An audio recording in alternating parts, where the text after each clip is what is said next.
Yeah,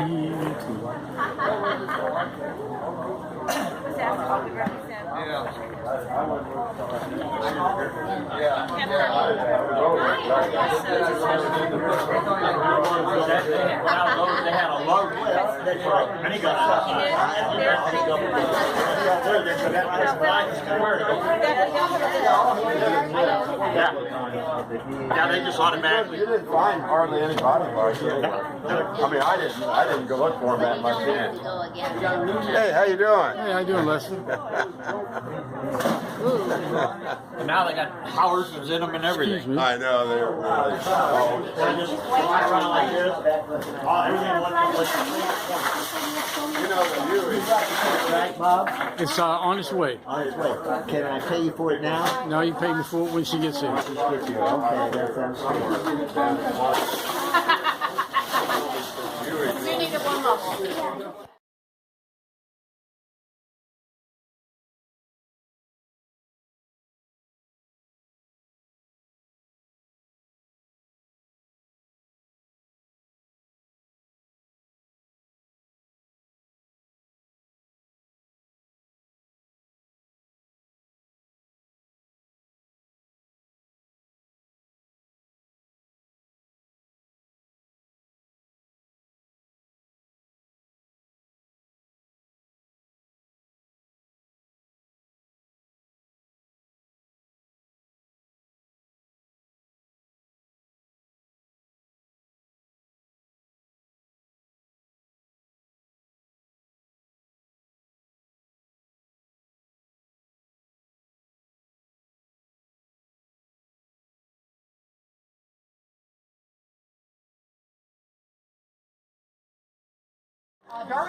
When I was little.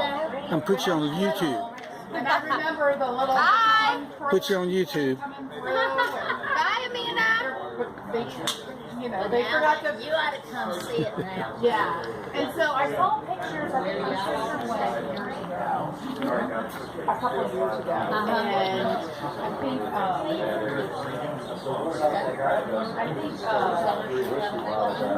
I said, I know he's been smoking pot. He said, the higher he gets, that's when you want it. I said, that's the way you get it. And he don't. I couldn't see him. You can see somebody eventually fall. Yeah, he was good. There's no way about it. He had to be strong.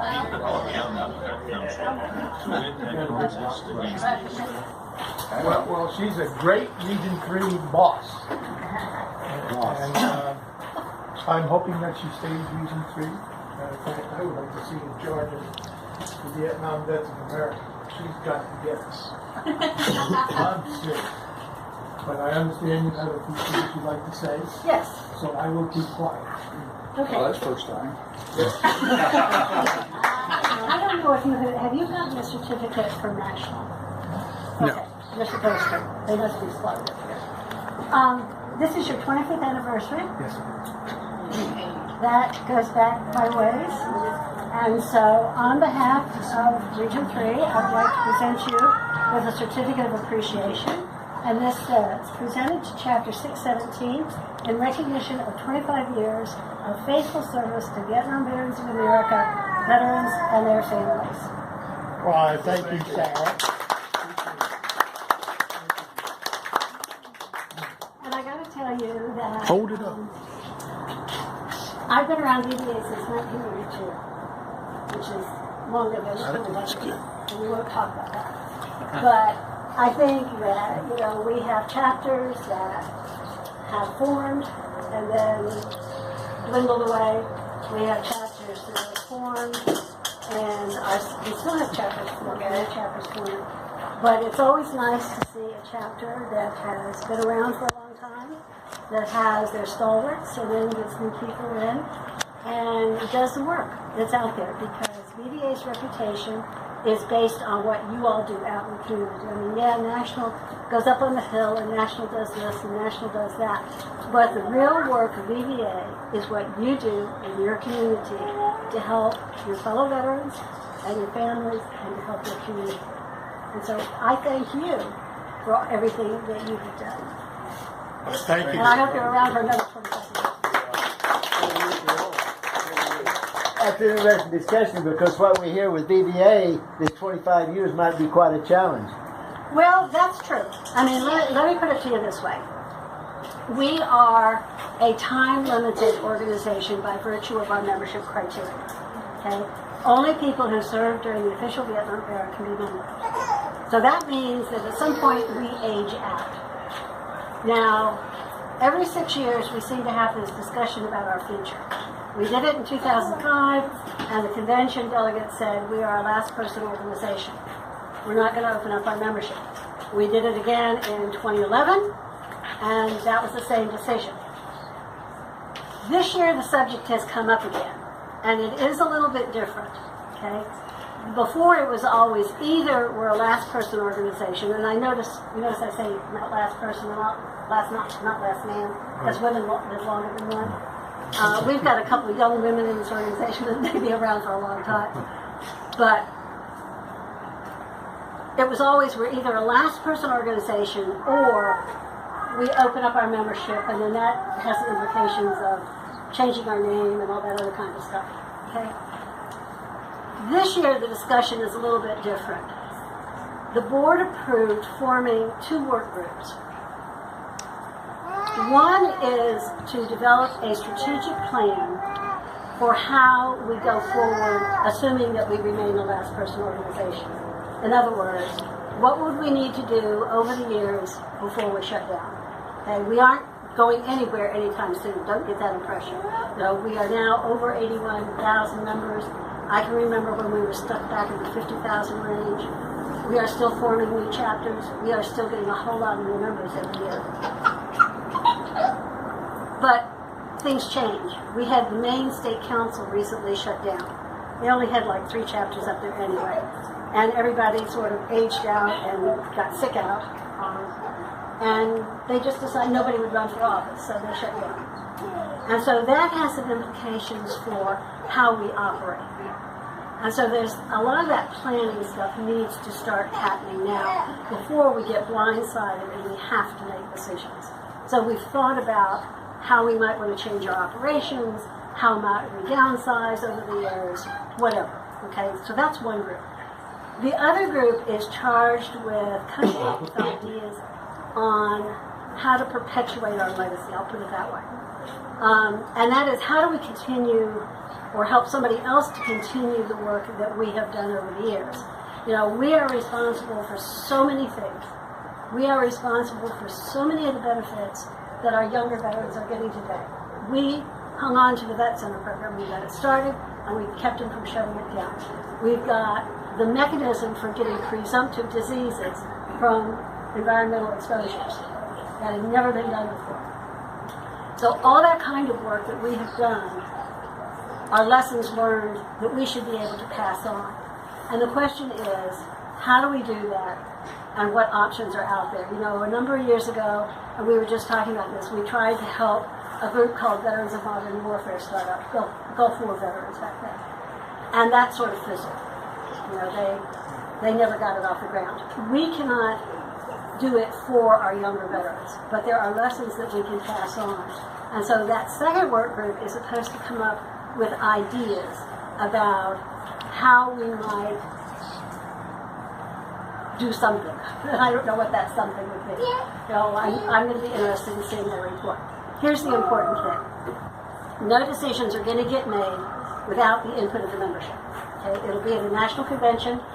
There will probably be a little discussion about it at convention this year, but as far as I can tell, nothing is coming forward to act on. Their report hopefully will be done by the 2019 convention, which, by the way, is in Spokane, Washington, which is not any cooler than any place else in August. Trust me, I've got relatives out there. But it'll come to the convention for votes and discussion and whatnot. Okay? Hopefully before then, they will be putting something out so you all in your chapter and in your state council can talk about it and hash out pros, cons, issues, how you feel about it, whatever. Okay? And hopefully they will have a way of incorporating feedback. Okay? So stay tuned. I just got my new veteran yesterday, and I read it last night, and I was like, oh boy.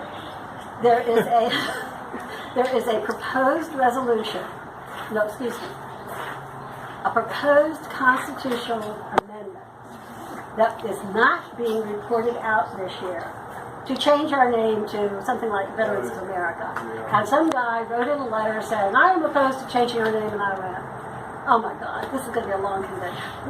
Because the way things work is the Constitution Committee decides what to report out. That's what hits the floor. That's what gets discussed and voted on. And these other ones that aren't reported out, the delegates have to say, yes, we want it brought to the floor before it even is open for discussion. And that one is pretty much not open for discussion. I'm pretty sure on that.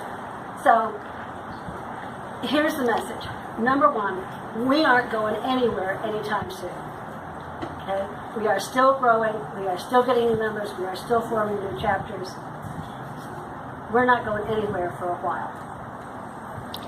Number two, don't believe anything you hear. The people on these work groups are basically sworn to secrecy. I hate to put it that way, but the guy who is sort of facilitating this thing is a guy who's a Baptist minister that used to be a sergeant. Okay? And he has told them, you will not discuss our discussion. You don't go out running your mouth. And he stood up in front of the board and said, if you go up to anyone on these work groups and say, what are you talking about? They are to say, our charge is, and then they are to quote the motion. And if you say, but what, and they are to say, our charge is, okay? So they don't want a lot of loose lips out there starting speculation. So if somebody comes up to you and says, I heard, if something official comes out, that's official. Until then, it's all rumor. And I gotta tell you, VVA's got a great rumor mill. It's not very accurate, but it's a great rumor mill, okay? So don't get excited yet. Don't get your blood pressure up yet. But it's something to think about. And just stay tuned, okay? We're not going anywhere for a while. I was talking to the gentleman over there, our chief financial officer, who, by the way, is a former Marine. Excuse me, he's a Marine. I guess there's no such thing as a former Marine. And a CPA says, we're not really a last man organization. We're a last dollar organization. And right now, our finances are doing great. Okay? Most of our money comes into the household goods program. It is going great, though. We've got a lot of support from those vendors who raise that money for us. So I don't think anybody should think that we're going to shut down in the next few years. Okay? So keep doing what you're doing. You're doing a great job. Thank you, Sarah. Thank you.